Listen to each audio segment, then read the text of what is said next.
If you need to close your account on Alpaca, follow these straightforward steps to ensure the process goes smoothly. Step 1. Log into your account.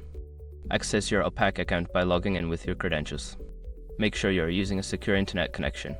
Step 2. Navigate to Account Settings. Once logged in, go to the Account Settings section. This is typically found in the main menu or under your profile icon. Step 3. Find the Account Closure option. Look for the option related to account closure or deactivation. This may be labeled as Close Account or something similar.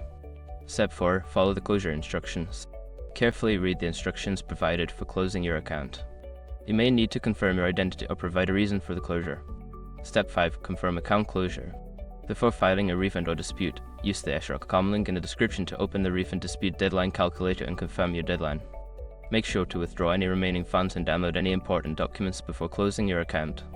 If you have any questions, consider reaching out to Alpaca's customer support for assistance.